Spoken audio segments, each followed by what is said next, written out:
We are recording, and just so everybody knows, good morning, everyone. We will make this recording available on DocNet in the coming days, as we have done with the past executive director town halls. Thank you all for your patience. This is my first time figuring out the technology side of this because normally Rebecca has done it in the past, so hopefully the technology side will go smoothly. But to start out, I'm going to go ahead and let Andre, our executive director, Andre Stansel, kick it off for us, and then we will take questions. As per usual, you guys can submit questions as we're going on with this meeting to doc_questions@state.co.us, and you can submit those, and we will add those to the list of the ones that everybody already sent in. So without further ado, I will turn it over to Executive Director Stansel to begin. Well, good morning, everyone. Happy Correction Workers Week, Nurses Week, Teachers Week, and you know, I'm hoping that you all are enjoying the appreciation activities that are going on in facilities. I've had the opportunity to get out to a couple of facilities, not as many as I would have liked. It's finishing up with the legislative week, which I'll talk about in a little bit. I want to start off by, kind of apologizing that we haven't had the opportunity to have a chat sooner, partially because, we've been ending the legislative week, which is taking up a lot of resources from a lot of time and resources. Legislative week, the legislative session, I can say, is a very challenging thing. It's just a drain, especially as it gets toward the end, because there's a lot of last minute things that they want and they call and they need it. But that ended on Monday, so now we can get to the business at hand. So once again, I want to apologize for not having this sooner and not getting around to the facilities as much as I would like to be. So just kind of want to update on some things that's been going on since the last meeting. Many of you know that we had the whole Delta evacuation. For those that didn't, we were notified back in March that the snowpack this year on the peaks that kind of feed that river that goes past Delta was a record snowpack this year. And the last time that bridge that goes into Delta flooded was much lower than the snowpack we had this year. So once we were notified of that, prison ops and several other departments started meeting with a lot of the emergency management teams from Delta and several other departments, and the decision was made to evacuate that facility, and we have since done that. Those individuals, the majority of them were moved to Centennial South. Some were sprinkled out to other facilities, and we did it to make sure that we got the inmates to a safer location, but we also did it so we could free up the staff to take care of any situations that may arise at their home. So as we go through, and we've been keeping an eye on that situation, and we're starting to see flooding in a lot of the areas by the facility. The facility itself hasn't flooded yet, but some of the perimeter fencing, not the security perimeter fence, but some of the fencing that goes around the facility is flooded. We're starting to see water rising onto some of the acreage of the facility. The bridge hasn't flooded yet, but the water is pretty high up. So please keep the staff in your thoughts and prayers as we go through those times out there. Some of the other things that's going on in the facility, in the department is, as you know, we have some vacancies in some pretty significant areas in the exec team, which is kind of delaying a lot of us moving forward with a lot of the visions and plans that we have for the department. But I'm happy to say that we've started the process to fill those vacancies. The 2 deputy executive director positions, those announcements have closed. We have the boards back on those. Interviews will be done next week. The HR director position, that vacancy announcement is closed. We're going through the process of doing what is it called? The expert analysis of those interviews. So you might have seen the announcement. I want to congratulate Danny Lake on his selection for the IT position. That was another key position in the exec staff that need to be filled. And once we get all these positions filled, we can start, developing our strategic plan for the department, start meeting and building that vision of where we want the department to go. I have a bunch of stuff scratched on many sticky notes. I have a dry erase board, and please don't laugh. Yeah, I have no life, but I have a dry erase board at home that I've been scratching a bunch of notes on. So there are thoughts and there's plans and there's visions that are already being built, but just once the team is together, we can formalize those and we can start driving the agency, the department in that direction.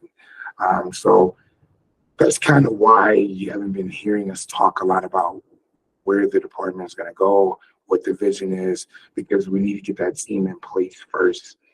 So we're all on the same page, and because it's important for that team to be built. Because for me, I want a team that's comfortable telling me, "Hey, Andre, that idea you think about is crazy." I don't want a team that's going to think the same way I think, or sit in a room and agree with everything I say, because that when you have a team like that, you're not getting the best plans, you're not getting the best ideas, you're not getting the best vision, you're getting groupthink. And that's not the type of team that I'm looking for. I'm looking for a team where the environment is comfortable, where we push back on each other, where there's always someone that's challenging the norm, so we can get the best ideas and do what's best for the staff and best for everyone in the department, because ultimately that's our goal, is to do what's best for the department. Our decisions are going to be bigger than any one individual on the team. It's going to be about the entire department. So if you have any questions about that or anything you would like to see us take in consideration as we're building those visions, please get it to us. The next thing I want to talk about is, and some of this has already been put out, but I want to talk about it. So many of you know that the governor some time ago put out this thing called reduction in state government, and that's driving. He wants to see a reduction in the state government as far as the government footprint. So he's asked us to take a look at all government leases to see if we can reduce the size of our footprint. And we have done that, and we've done it in headquarters, and we've done it across the department. So along with that is, not only do we have to identify it and we have to reduce it, we also have to look at where can we consolidate our spaces in an effort to reduce that. So why this is significant, why I'm talking about it now, because there's two pretty significant moves that we're going to make. And one, I'm sure you've heard about, and if you haven't, that's kind of why I'm talking about it today, is the CTA. We're moving the training academy from Canyon, where it's been for a very long time, and we're going to move it to the North Building up here in Canyon City. No, I'm sorry, in Colorado Springs. And that's going to save a lot of money. Two, is going to put us in a better location, because I've gone through the CTA twice. I went through back in '97 the first time I joined the department, and I went through again when I came back in 19. And the CTA was good for the training academy at that time, but as the department has grown, there's more we can do. And by moving it up here to Colorado Springs in the North Building, I think once we get it finalized, I think you will agree that the new space is going to provide a lot more opportunity for different types of training. There's going to be a better media rooms available. So it's just a win-win. The lodging, we're going to have better hotel accommodations for those that are going through it. There's going to be a lot more restaurants available for lunches. So that's going to be moving, and I don't want to put out bad information. So Ashley, when your time comes, if you can put out the dates, if you have them, and if not, I'm giving you some time to get those dates available. And the second move we're making um, in response to this government reimagining is the pharmacy. The pharmacy is going to be moving from Pueblo, and it's also going to be moving up to Colorado Springs. And there's a lot of the same reasons that we moved the CTA. Is a lot of the same reasons that we're moving the pharmacy. The pharmacy is in an older building now where the conditions aren't the best. And in order to bring that building up to where, is the best environment for staff, it's a significant amount of money. And we have the space here. The Springs is a centralized location. The accommodations in the area where we're putting it up here in the Springs is better than the location it's in right now. So it just makes sense. It's the best thing for the department. So we'll be relocating that one as well. So those are two significant moves that we're making to keep in line with the reimagining state government and the reducing the government footprint. And on all the things I'm going to talk about, I'm open to questions, so please feel free to send questions in. To jump to staffing, so we're making some gains in staffing. Of course, we're not where I would like for us to be because I would like to not have any vacancies in the department, but that's not realistic thinking. And I don't think any of us ever expects for us to get back to where we were pre-COVID. But when not too long ago, a little over a year ago, we were in the 1700s as far as vacancies are concerned. And now we're down to the 1400s. And I say down to the 1400s. And when you hear that number, that's still a pretty significant number. But when you compare it to the 1700s, 1400s is a much better number. So my hats are off to the HR department, to the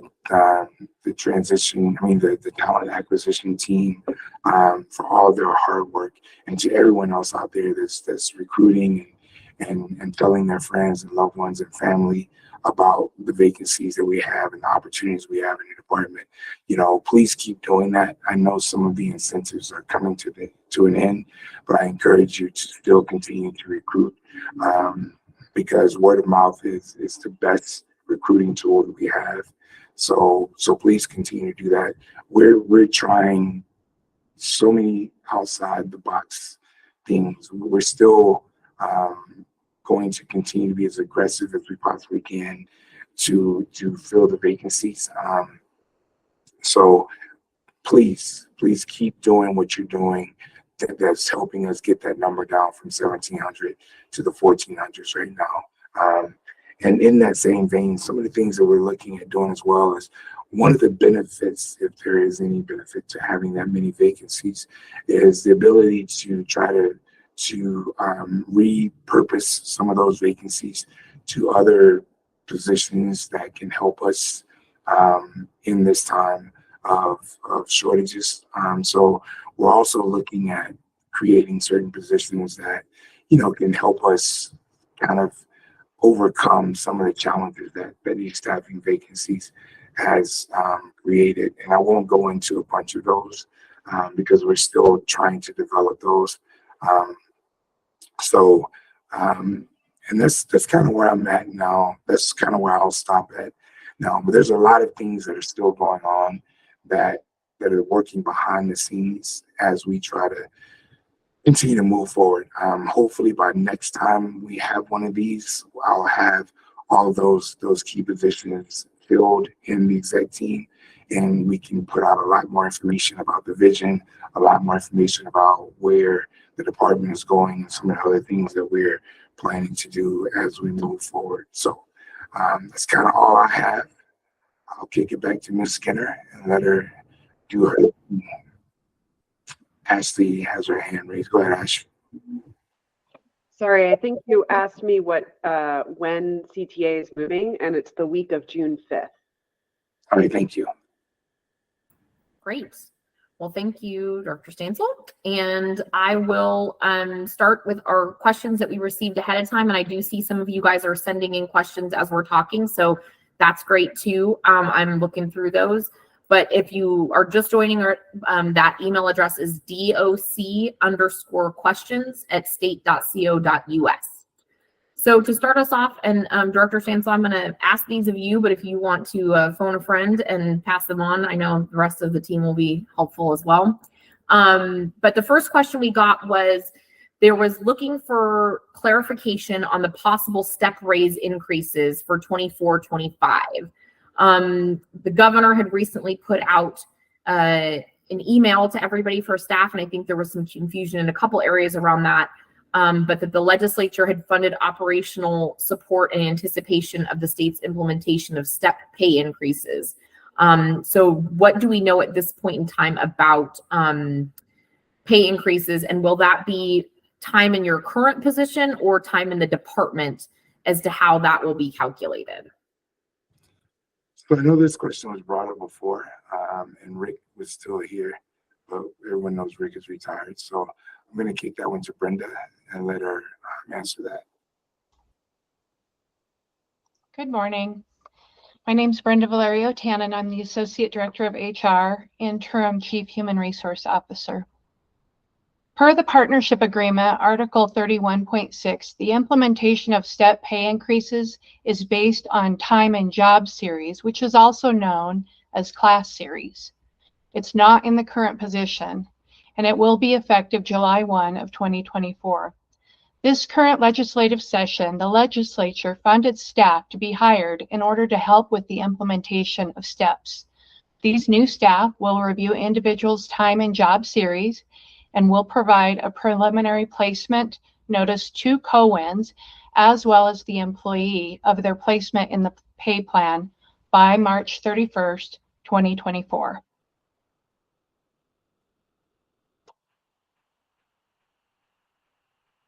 Great, thanks, Brenda. The next question is also a little bit about that same vein about Governor Polis's email.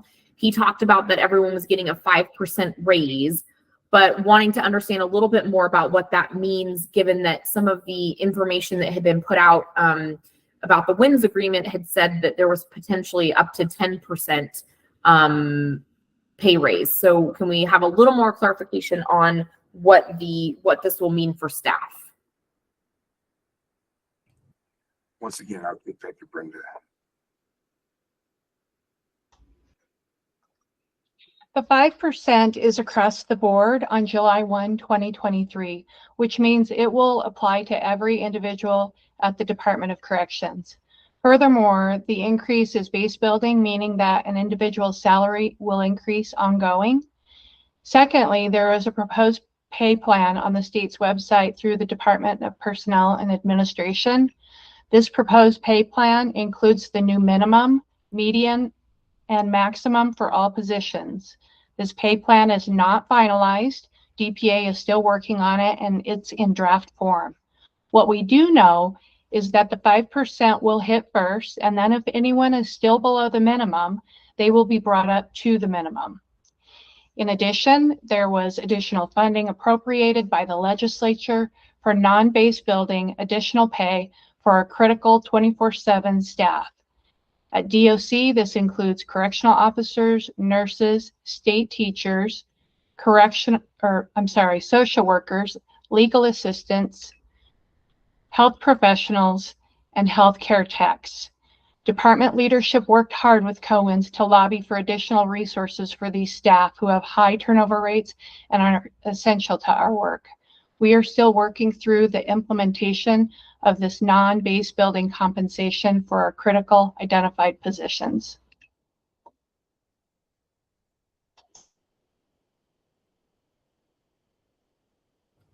You muted, Annie.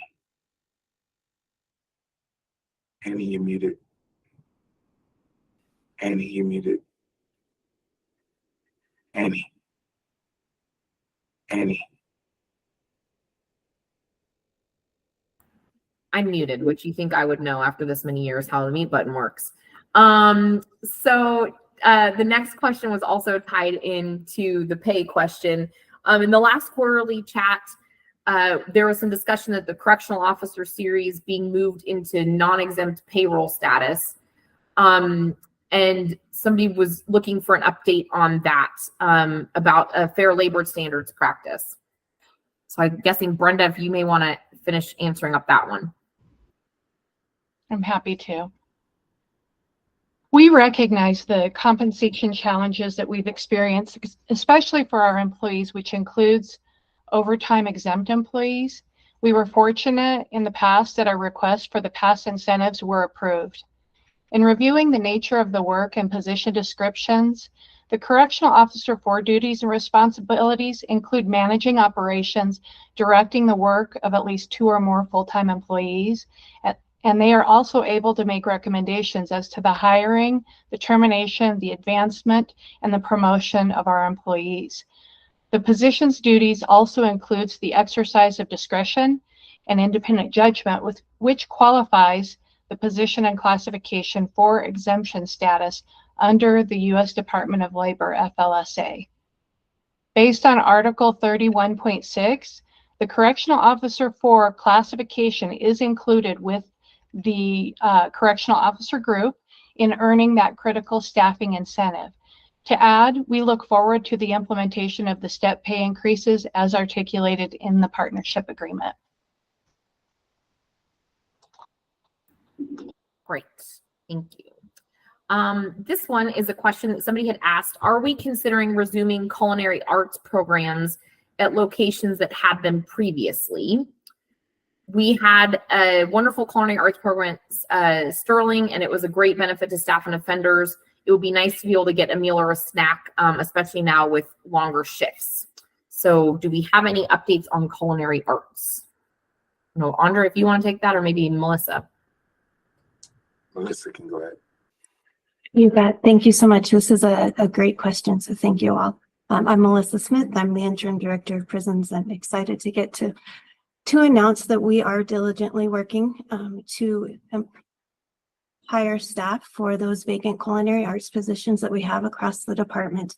Upon securing identified staff and qualified staff, we will be opening culinary arts up. We will be expanding apprenticeship opportunities and curriculum that will provide supportive services and offer additional programming and services to our staff, and also to support our incarcerated population. So we are eager.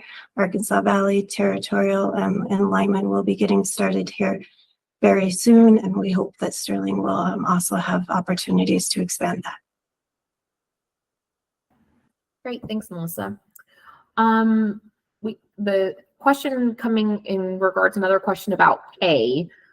What efforts are being made regarding the competitive market with other law enforcement agencies and making applying for the position of parole officer more attractive for applicants? Brenda, do you want to talk a little bit about that? Yes, I'm happy to. We recognize that there are opportunities for law enforcement officers at the city, county, and state level. The current minimum pay for a parole officer is $38.32, but our agency hires those individuals at $5,023 per month. We are happy to see that the proposed pay plan indicates an increase of base pay to $52.79, but as we stated earlier, that plan has not been finalized. In addition, the department is excited to offer the 100% tuition reimbursement with fiscal year maximums of $10,000 and lifetime maximums of $50,000 for those employees who wish to continue their education. Courses do not have to be related to the employee's occupation or field of work. Additionally, DOC will reimburse continuing education units and coursework for industry-leading certifications and licensure. As it relates specifically to the community parole officer position, post-certified programs will be reimbursed for up to $10,000 per fiscal year. The state has also increased professional development and career advancement opportunities with ongoing funding for employee training through the Center of Organizational Effectiveness, which will provide free training for all state employees. Along with enhanced outside training opportunities, other benefits we offer the community parole officers are flexible work arrangements, comprehensive benefits package with health insurance, paid leave, and para-retirement. Thanks.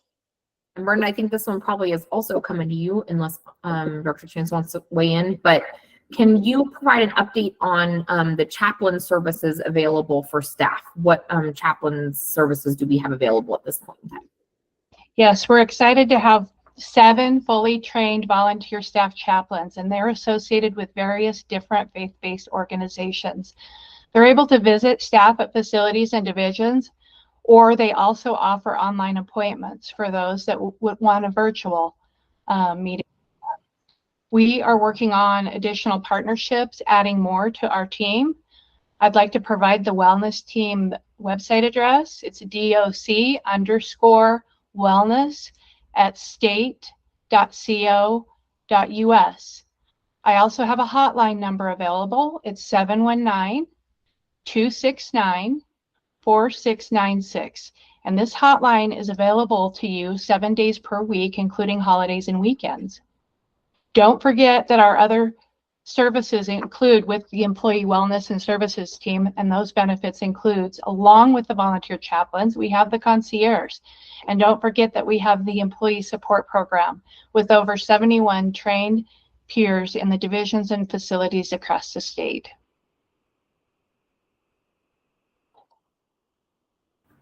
Thanks. The one last question that we got sent out ahead of time, and then I've got a few questions that have been coming into the inbox. We talked a little bit about this, but will parole officers still be able to cover facilities for the rest of the year? And if so, will there be a bonus for that facility coverage?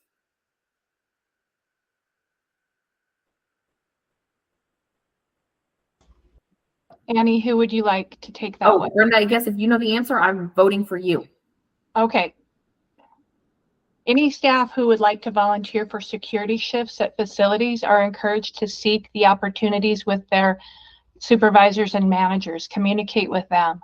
The retention incentive that allows for staff to redeploy to cover shifts is nearing the end, which is this fiscal year.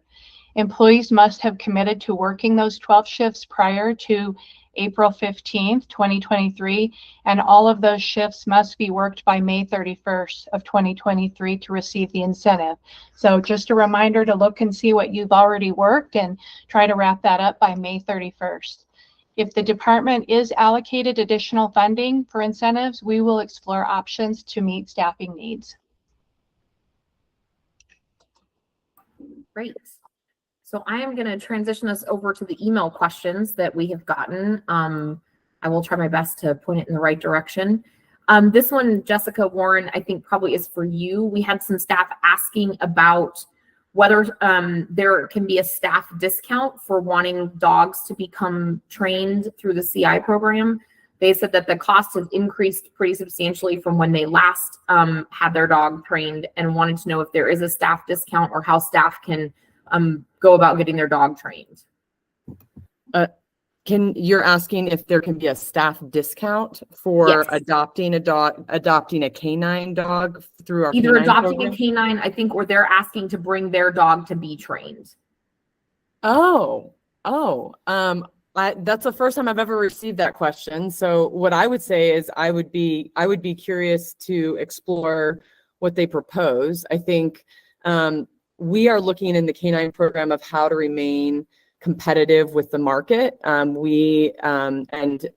this is obviously a very popular program in correctional industries. And I think, we have a long wait list in the community as well. And so I think it would be something I would like to explore and consider. And so I would encourage them to email me and we can talk about it as a team. Great, thank you. This is one, Executive Director Stansel, I think you might want to talk a little bit about. So somebody was asking a little bit about flex scheduling and remote work, and if we anticipate that changing at all now that the pandemic is starting to go away, or how that may look for us moving forward as a department? So it is not my intention to just snap everybody back to a 5-day work week. So my goal is to continue to offer the flex work arrangement where it works. You know, my belief is we are a customer service oriented agency though. So we have to be able to meet those obligations as a customer service organization. So if, for instance, if you are in a department where, and I'll use victim services, if so in a victim services department, you know, we have to be accessible to the community. And if the community needs to call and talk to someone, then they need to be able to call and reach someone. So we need to have a schedule that allows for someone to be accessible during the hours that people need to reach us. So that's just one example of, I just picked that department randomly. So when we talk about remote work, and this is what I've been talking to the directors and exec staff about, is it's incumbent upon the appointing authorities to make sure that we are accessible to, if you have a public facing department, that we're accessible to the public. So the short answer is no, I'm not just going to swoop in and cancel all flexible work arrangements, because that's not what I want to do.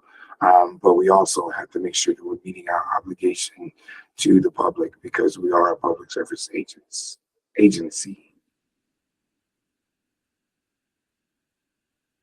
Great, thank you. This next one is in a request about something that happened with the legislature, or may not have happened with the legislature. So this may be an Adrian question or an Adrian and Executive Director Sansel combo. But is there a change in plans for the Fugitive Apprehension Unit? In the long bill, it looked like DOC was talking about moving FAU to the IG's office. So I don't know if that's Meredith or Adrian or Andre, whoever wants to handle that question. I'll start it out.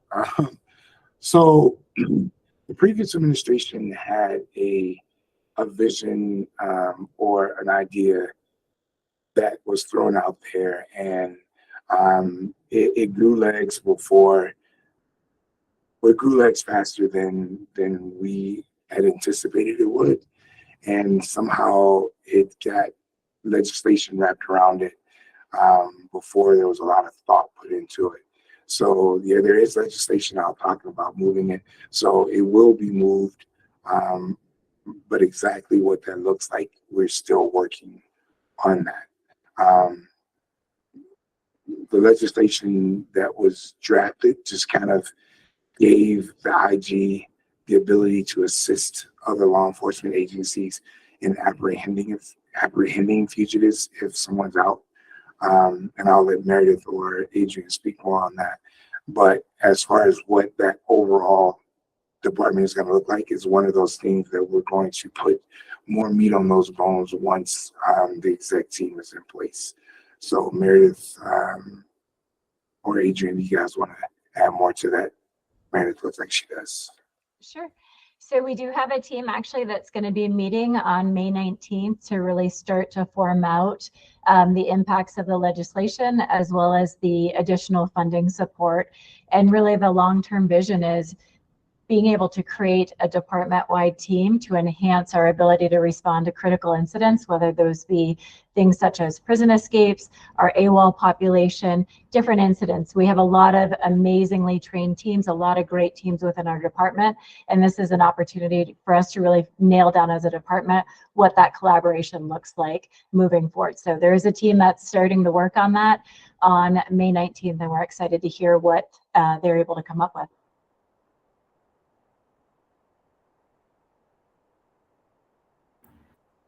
Adrian, you are muted. Sorry. Hi, and just one additional piece of clarification. The legislative language really gives us the ability to be collaborative. It doesn't collapse one team or another team. So I think that's important to note. And there was a separate budgetary component, a decision item component, and that's probably what people are seeing. And that specific monetary component, the decision item component, does put money, a specific line item of money, and that piece was moved, so money was moved. But in terms of the statutory change that was made, that gives us actually some more flexibility as a department and doesn't force the department's hand one way or the other. It'll just encourage collaboration, but it doesn't collapse one unit or another or force the department to move one unit to one place or another. Thanks. So I've gotten a few different questions on incentives and what we anticipate for incentives in the coming year, whether that be for staffing or posting or anything. I know that we've had some discussions about the budget and what the legislature did or did not approve for incentives this year, but I don't know if Ashley, you want to talk a little bit further about that, or Andre, if you want to cover that. But we've had a few folks say, what can we anticipate for incentives for the next year? I'll let the expert Ashley talk about that.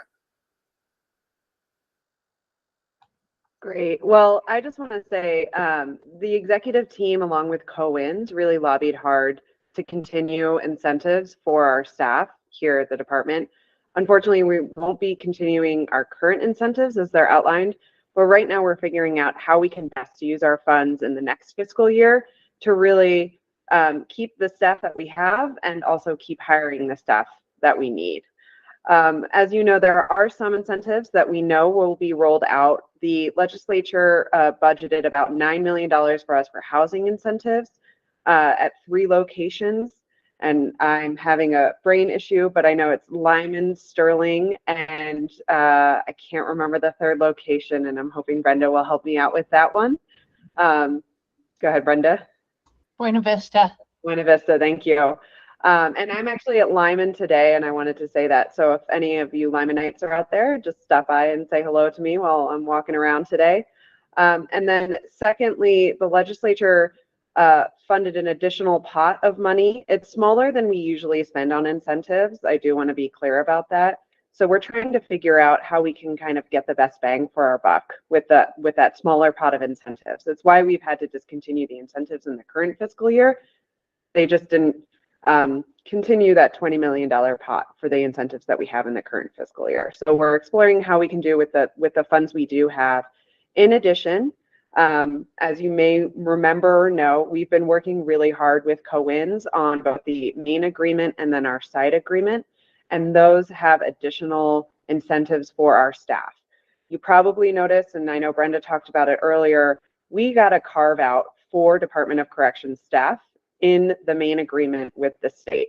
And that's for a lot of our employees, including the correctional officer series, the legal assistants, who I have to give a shout out to because they're within FNA, as well as health professionals and a few others that Brenda mentioned earlier.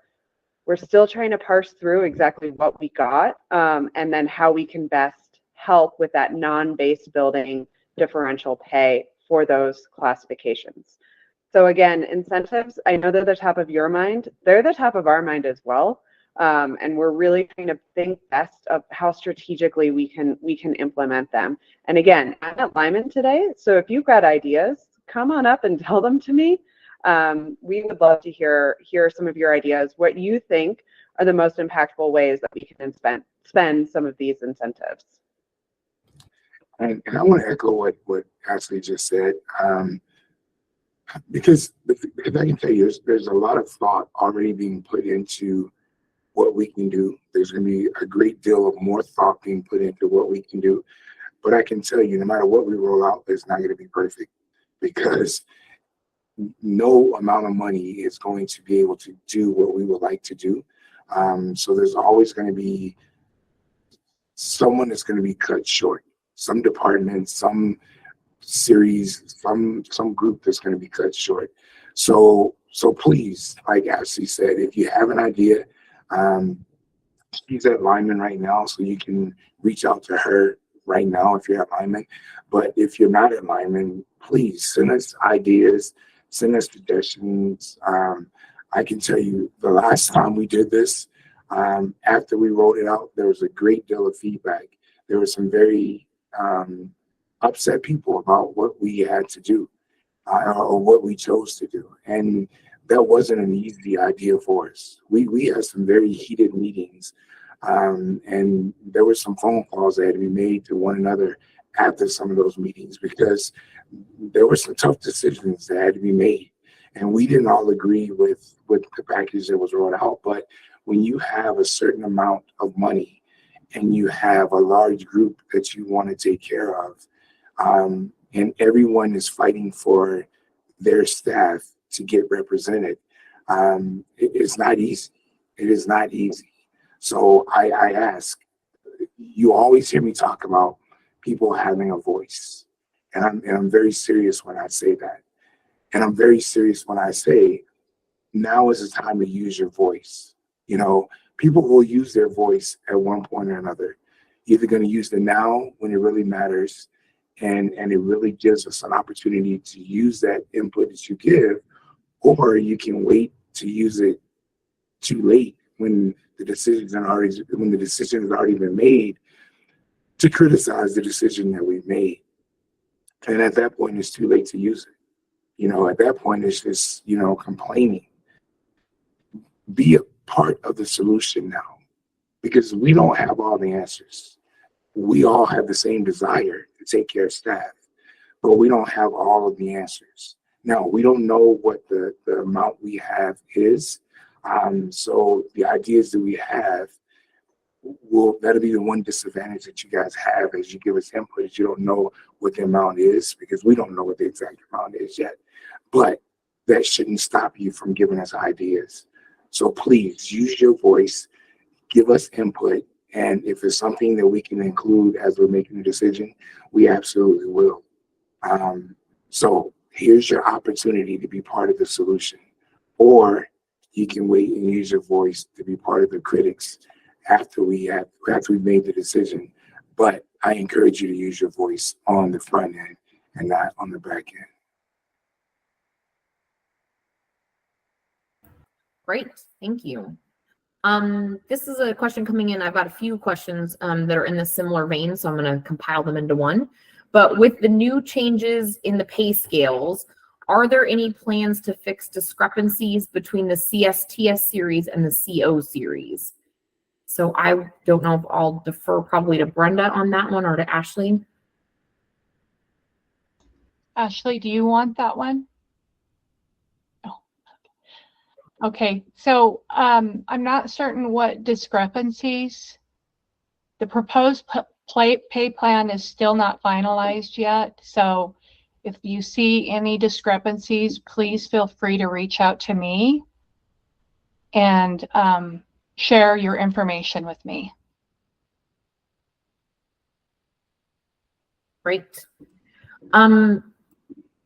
Stansel, we have a few people, I think, that joined late and didn't hear a full sort of discussion on the moving of CTA and the moving of pharmacy. So I've had a few people asking quite a few people asking follow-up questions just about the reasons to move those two. So I don't know if you can just briefly touch on that again. I'm sorry to have us repeat, but I think some folks missed the beginning because I'm getting a few questions about that. Okay, so the reason for moving, it kind of goes back to the governor put out an initiative. It's called Reimagining State Government. And part of that Reimagining State Government talked about reducing the size of the government's leasing footprint. So basically what that means is he asked every department to look at its leasing space and reduce the size of that leasing space. And that directive went as far as to say, what he asked us all to do is to examine our leasing space, make reductions in that leasing space, and then we had to report back to the Gov's office on what our leasing space was, how much we reduced it, and he actually even gave us, if I'm not mistaken, he gave us a target of what they wanted us to reduce our leasing space by. And then the ultimate plan was to, once all of the departments reduced their leasing space, then they were going to take those reductions by department, make a master list, and then different departments were going to be married up to even reduce the government's footprint even more. And what I mean by that is, let's say, for instance, once the DOC turned in all of their leasing spaces and said, okay, so we have space in headquarters, we have space in Denver, then they were going to determine what other agencies could come into those vacant spots we have. So for instance, in headquarters, you may have had DOC, Department of Transportation, and Department of Labor all housed in the exact same building, because he wants to reduce how much government leasing space we have, which will reduce the cost, which will reduce a lot of different things.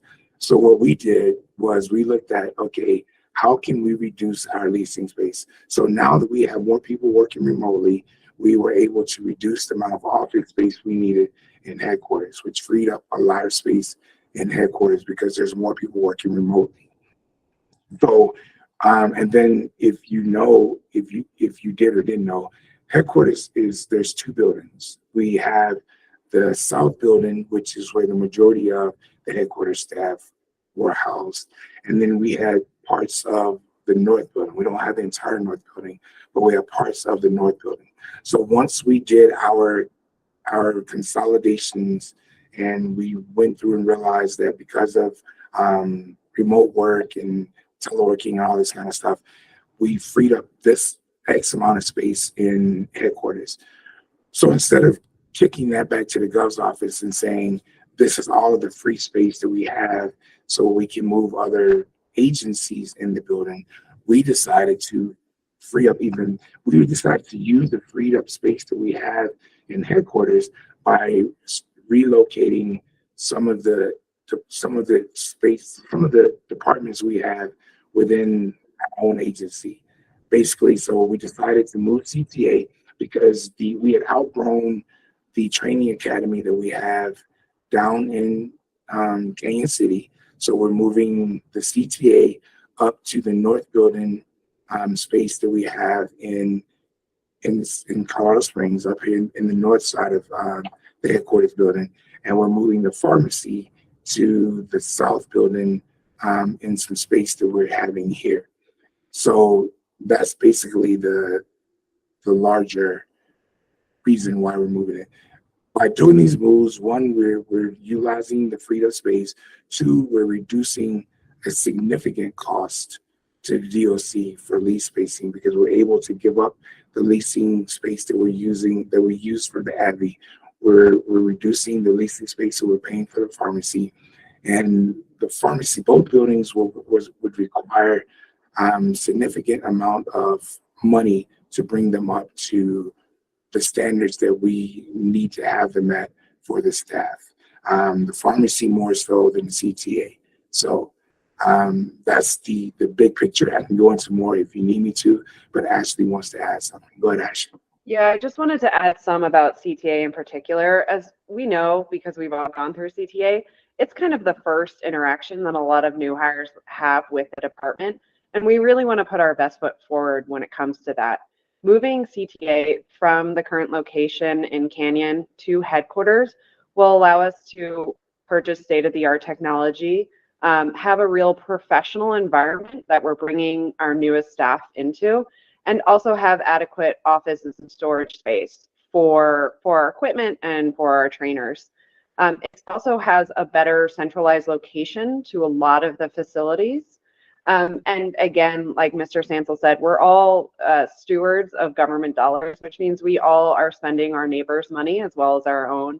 And so reducing those costs while providing a better atmosphere and a better environment is really our goal here. And we're really excited about what CTA is going to look like and the new technology that we're going to have at our disposal for teaching, not just new staff, but I know all of you veteran staff also take trainings, and so I'm excited for all of you to see the new space when it comes live in June. Great. Well, while we're on the topic of CTA, I have a question coming in saying, are there any thoughts on changing training requirements for people who are working remotely or don't ever enter into prison facilities? Is there any consideration on how we may adjust that training? I will start this one off and then I'll let Melissa take it from there. There's a lot of, so one of the first things we're going to do when we get the entire team in place, the permanent team in place, is we're going to look at everything we do in the department. And when I say everything, I mean pretty much everything, because there's things that we do that is statutory requirements. There's things that we do that are sound correctional practice. There's things that we do just because we've always done it. And one of the things that I'm asking the team to take a real good look at are those things that we're doing just because we've always done it. Those things are fine when you have full staff, but when you're 1,400 vacancies down, we need to focus on the statutory requirements, the sound correctional practice. We need to get back to the basics and do the things that we need to do because of requirements and because they keep us safe. So, and looking at the training academy and how we do what we're doing in there is going to be a huge focus of what we're doing. And Melissa and the training team is already starting on that. So I will I will let her jump in and tell a little bit about what they've already done thus far. Perfect. Thank you so much. This is a great question. As we look at our curriculums and our standards of practice, and we really focus on getting back to basics, the one thing I want to just state is we are all correctional professionals. And as brothers and sisters in this department, creating that collaborative team, it's important that we have the skill set to support each and every one of us to make sure that we go home on a daily basis safe and that our team members feel completely supported. So as we work through this process and we look at our curriculums, we look at how we can create more engaging learning for our individuals. We look at how we can create and expand our FTO, our field leadership or training opportunities, and we really implement some mentoring across the department. We want to ensure that everybody has resources that are available to be part of the correctional team and to be part of our correctional professionals and support each other. So with that, it might look at and continue to look at how we ensure we all have training to support one another. And another piece to that I want to add is we're looking at the development of a temporary position where we can kind of target retirees that are, we don't know what the name of this position is going to be. We've thrown out many different names, but we're looking at targeting people that are retiring that don't want to do the corrections work full time anymore, but are willing to still give on a part-time basis, and trying to find a way to partner them up with people that are in the academy or just recently graduating from the academy and be like a mentor, big brother, resource, whatever you want to call it. So when these people are these staff are getting out of the academy, kind of partner them up with someone that can be that resource for them. Because, you know, if many of you think back to when you left the academy, you may not feel comfortable going to your sergeant or your lieutenant or to your warden, just talking about real life, you know. Maybe there's an inmate that said something to you that you weren't comfortable with, or maybe there's a situation that you really didn't understand in the academy and you don't want to come across as being afraid, or you don't want to come across as, I don't want to ask that question because I don't. But we're hoping that these individuals, this position is one that you can build a relationship with, where you feel comfortable asking those questions that you wouldn't feel comfortable asking, just someone in the facility. So we're looking at creating a position like that, and we hope that this will encourage some of the people that are retiring that aren't ready to walk away from the job totally, but aren't ready to still stay full time. So we're working on positions like that. So because there's a lot of discussion about, and this is just one of the reasons we're looking at it. There was a lot of discussion about whether 18-year-olds should be working in corrections. And many of you have heard my philosophy on that. When I was 18 years old, I was in the Gulf War. And, I was able to die for my country at 18 years old. So I'm not sure if I buy into that argument that an 18-year-old can't watch an inmate. So, but I do understand that there are some things that we can help them with along the way.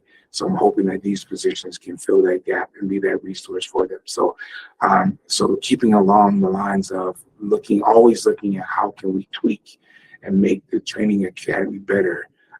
We're also looking at other ways of how we can continue that education, that training academy learning, even when they leave the academy. Great, thank you. Well, we are getting close to wrapping up, but I've got one more question that I think that came in. Is there an update on what we are planning to do with ACA and ACA certifications and what our relationship with ACA will look like moving forward? Yeah, so I shared Dean's philosophy on ACA. I've always wondered what the value of ACA is, because ACA, for those that haven't really dug down into ACA, so there's some value to being part of ACA because you can say we're ACA certified, but what does that really get you? It gets your certificate on the wall, and you're part of this big fraternity of ACA. But that's pretty much where it stops, because when you get challenged for something and you end up in court, ACA doesn't go to court with you. ACA doesn't come and defend their standards with you if you're challenged on any of their standards. It's just you have that certificate and you just get to say that you're ACA. So I've always, and it's very expensive to be part of ACA. Now I know in some areas where like clinical, there's a lot of value to being accredited by some organization. So there is an organization, and I always butcher the name, so I won't even attempt to say the name, but I think it's like NCAACH or something like that. There's some initials out there. NCCHD. Thank you. I had to phone a friend. It's an organization that accredits specifically clinical services and some other areas that we are going to get clinical accredited through. But going back to ACA, I have no intentions of going back to ACA at this time. So I hope that answers the question. Great, thanks. And I think one last thing just before we get ready to wrap up, Brenda, we had a staff member ask if you could please repeat where the proposed pay plan can be viewed. Folks wanted to know where they can go to review the pay plan. I believe the proposed pay plan was distributed several times and it's still not finalized. So there is a draft. Ashley, do you know where that draft is located? I believe it's on the DPA website, which is the Department of Personnel and Administration. They had a part of it talking about WINS, but we can find that publicly available draft and make sure that it's sent out, or at least, that people can know where to find it. Great, thanks. We'll follow up with that. And just as another follow-up, if your specific question didn't get asked during this chat, some of you had very specific questions that I will follow up with you afterwards to get you more information. So if you didn't hear your question asked on here, that doesn't mean you won't get an answer. It may mean that I just need to redirect it somewhere else or get you some follow-up information. So with that, Andre, did you have any final words before we sign off? Yeah, I just want to take the opportunity to thank each and every one of the staff in the Department of Corrections. It is such an honor for me to have the opportunity to be a part of this organization. Every day I am reminded of how blessed I am to have this opportunity. I constantly see, the feds have this model of family first and the Bureau family, and I was always proud to be able to say that, to be able to hear that. But, when I talk to my peers now, I always tell them that, we thought we had it right, but they should really come and see how we do it here at CEDOC, because, every time there's a challenge, I'm amazed at how well the DOC family comes together and just get it done. Whether it's something that goes on with the staff, whether it's a challenge that's thrown at us from, externally, it's just amazing at how well we come together. There's really, there's very little bickering, that at least that I hear of. I'm sure, all families have that internal fighting, but very little that I hear of. But we've always gotten it done.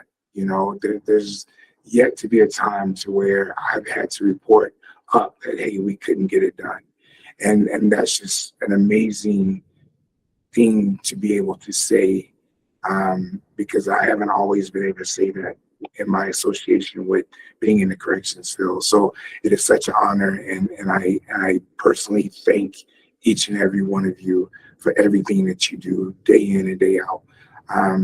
Like I said before, I've started in the seat of a correctional officer, very first day working the bubble at Fremont Cell House number 2, and I know what it takes to do that. I know what it's like thinking that you're getting off at a certain time and being told that, hey, your release not coming. So I understand that. I get emails now of where people are having to miss family events, and I wish I had a better answer other than, apologizing and telling you I understand what you're going through. But don't let my short answer come across as I'm not empathetic or I don't understand what you're going through. I do. And every day we're looking for answers to try to keep that from happening. So I really appreciate it. I know this is Correctional Workers Week, which encompasses all of the nurses, the teachers, every other department that's here. So I just want to say I really appreciate what you do day in and day out. I know this is something we do on a monthly basis, but if you have questions, if you have concerns, if you have things you want answers to, you don't have to wait until you have one of these meetings to get your questions answered or to get your concerns heard. I tell people all the time, it's very easy to get a hold of any of us. It's our first dot last name. Mine is andre.stancil@state.co.us. There's no reason why your concerns shouldn't be heard. So please use your voice. Everyone has one. From the person that's in day one of training to the person that just signed their retirement paperwork, you all have a voice, and you can be equally heard in the same ways. So please use your voice. Don't be that person that don't use your voice and then be critical of the way things are going. Because if we don't know, we can't fix things. So don't assume that we know everything. Don't assume that we know the bad things that are going on. And don't feel that you should only use it when bad things are going on. If there's something that's really working at your facility, then don't assume that don't assume that it's going on at every facility. Let us know so we can spread the good things that's going on throughout the department. So once again, thank you for all that you do. If there's something that we can do to help you in your everyday life in the department, please let us know. So that's all I got, Annie. Great. Well, thank you all so much for joining us. Like I said, we've recorded this, and if I've done it properly, it's going to end up on DocNet. So here's hoping that I know how the technology works. So I appreciate everyone for joining us. Thank you for the calls. I will send out the message with the proposed pay plan. I will get that out to everybody and follow up with the folks whose questions didn't get answered live on this call. Thank you all so much.